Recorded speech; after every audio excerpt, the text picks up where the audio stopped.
Welcome, I'm Josh with BassBuzz, and you may be a beginner on bass, but you don't have to sound like one.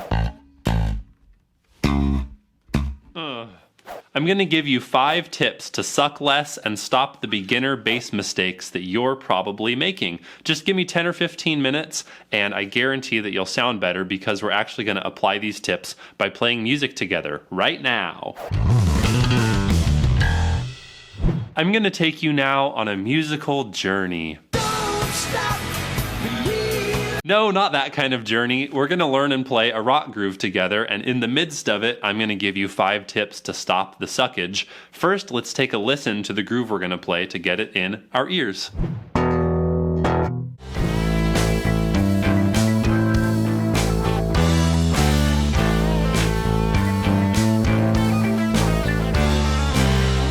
I'm going to show you how to play this now, which takes us to tip number 1.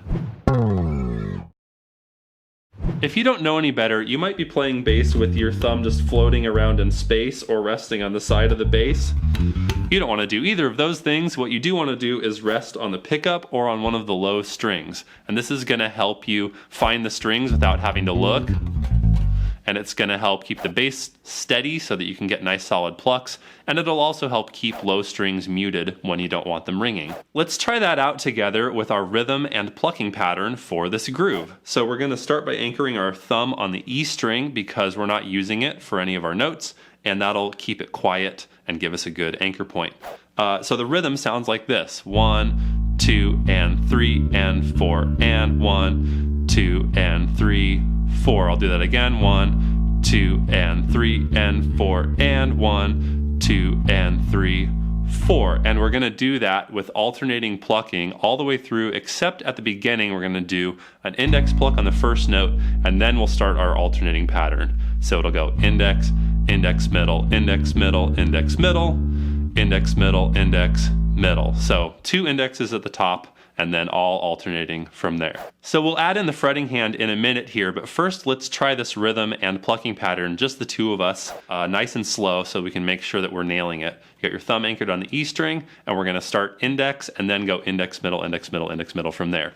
Okay, here we go just on the open A and D strings. 1, 2, and 3, and 4, and 1, and 2, and 3, and 4, and 1, and 2, and 3, and 4, and 1, and index, middle, index, middle, index, middle, 1, 2, and 3, 4. One more time. 1, and 2, and 3, and 4, and 1, and 2, and 3, 4. Let's finish with the pluck on 1. Shabam! Nice! If you're enjoying playing with me, click subscribe and then click the bell to make sure you get notified when new lessons come out. We're going to add the notes onto our groove in a second, but first, tip number 2. A lot of beginners make the mistake of worrying way too much about gear, but the truth is that your sound comes primarily from you, not from your gear. So let me demonstrate. Here's a cheap Squier jazz bass with old crappy dead strings on it, going into a cheap Fender Rumble 40 practice amp, going into a cheap Shure SM57 microphone, all being recorded direct from the microphone. And here's what that sounds like.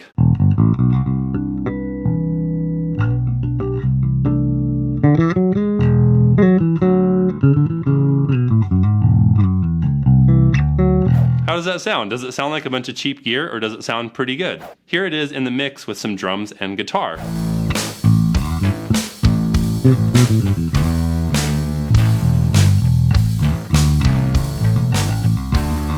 So it sounds pretty good, right? It at least sounds fine, and that's because you're listening to me and my playing, not just to my gear. By contrast, here's an April Fool's video that I put out some years back where I make all my nice gear sound really, really terrible.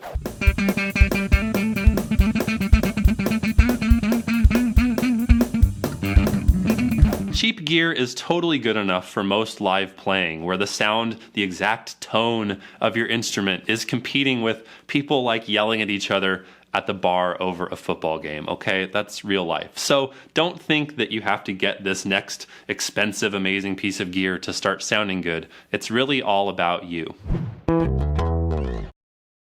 Yes, if you play bass, you need to fret with your pinky.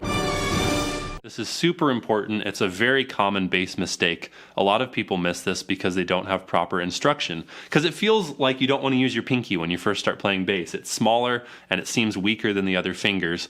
The thing is that with training and practice, it actually gets just as strong as the rest, and it'll make your playing cleaner and faster if you use it. So let's try that out together by adding the notes on to the groove we're learning. Okay, so we're starting with some open string plucks on the A string, and then our first fretted note is the index finger on the 5th fret of the D string, 2 plucks there, and then pinky goes to the 7th fret of the D string, 2 plucks there. Then we got a couple more open A's, and then we go pinky on the 7th fret of the A string to index on the 5th fret of the A string. Then we're going to repeat most of that. Open A string, index on the 5th fret of the D, pinky on the 7th fret of the D, back to the open A, and now we're going to slide our hand down and go pinky on the 5th fret of the A string to index on the 3rd fret of the A string. And that's our whole line. So open, open, open, index, pinky, open, pinky, index, open, open, open, index, pinky, open, open, pinky, index. So that end part changes. At the end of the 2nd bar, we go 7th fret, 5th fret. At the end of the 4th bar, we go 5th fret, 3rd fret, but it's still the same fingering. We're just in a different position. Let's play that in rhythm together, just you and me, really slow, and then we'll bring in the band for the slow play along. Here we go. 1 and 2 and 3 and 4 and 1 and 2 and 3 and 4 and 1 and 2 and 3 and 4 and 1 and 2 and 3 and 4 and 1 and 2 and 3 and 4 again. 1, 2 and index, pinky, 1 and 2 and pinky, index, 1 and 2 and index, pinky, 1 and 2 and pinky, index, and stop on the A. Sweet. Let's try that with the band now. We're going to do a slow speed, and then we'll get to the medium and the full speed play-alongs as we get through the rest of our tips. So here we go with the slow speed. 1, 2, 3, and 4, and 1, 2, and 3, and 4, and 1, and 2, and 3, 4, 1, and 2, and 3, and 4, and 1, and 2, and 3, 4. Fretting fingering is open, index, pinky, 2, and pinky, index, 1, 2, and index, pinky, 1, and 2, and pinky, index. Nice. Let's take a quick break from playing before the medium speed, and I'll give you another important tip. Tip number 4. Newsflash. You don't need talent to learn bass. As Jeff Colvin talks about in his excellent book, Talent is Overrated, what separates seemingly talented superstars from the rest of us is just putting a lot of time into deliberate practice. And it doesn't really matter if you identify as a slow learner. I've taught a lot of slow learners in my years of teaching, and I've never had anybody who didn't make some kind of satisfying forward progress by putting the time in. Smart, structured practice helps you learn faster, whether you do that on your own, or with a good teacher, or with some killer online lessons. All right, speaking of smart, structured practice, here's the medium speed play along. Let's hit it. 1, 2, 3, 4. 1, 2, and 3, and 4, and 1, 2, and 3, 4. 1, 2, and 3, and 4, and 1, 2, and 3, 4.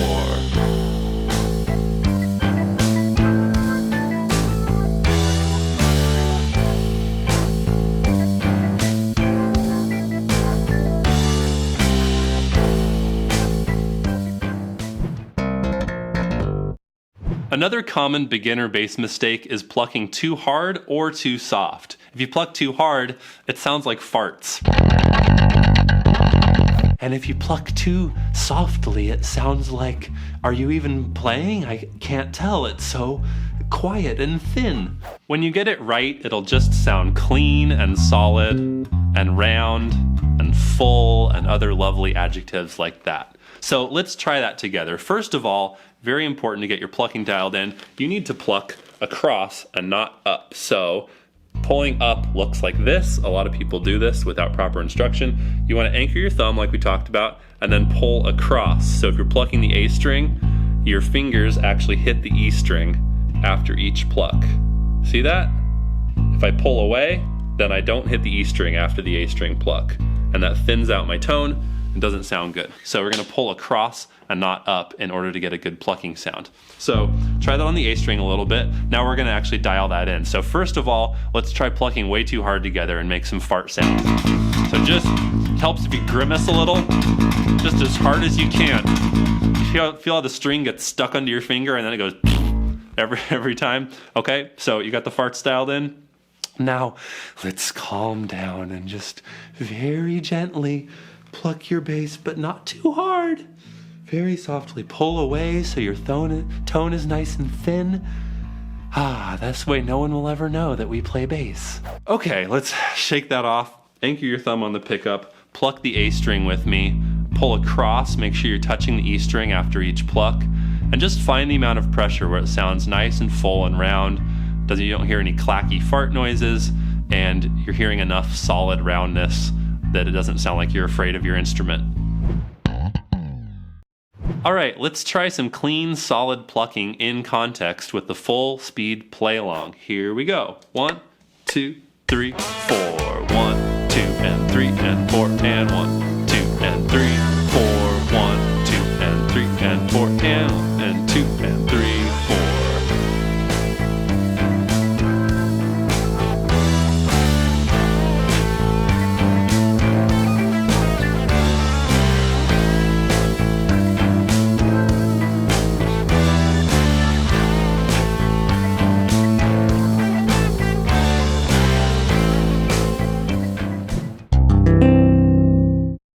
If you're like me, you started playing bass because you love music and you want to have fun playing it. So don't let being a beginner stop you from doing that. You can find songs that you want to play at your level right now. You can go out and find people to play music with at your level right now. Having fun actually helps you learn by increasing levels of dopamine, endorphins, and oxygen in your brain. And it'll be easier to get through your learning roadblocks if you have some fun experiences to lean on. Click subscribe and click the bell if you want to get notified when new lessons come out. And now you know that you need to anchor your plucking thumb, you know to pull across, not up, to get that nice plucking tone, you know to fret with your pinky, and you know not to worry too much about gear, and you know that you won't suck forever if you just do smart, structured practice, and you know that you should go have some fun. Have some fun right now. It's the end of the video. Go do it. You're avoiding some of the most common beginner bass mistakes after just one lesson. Now go forth, kick ass, and don't stop believing.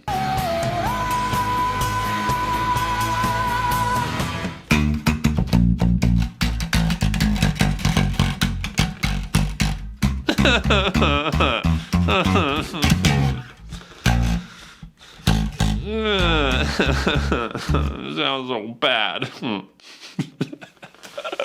Oh man.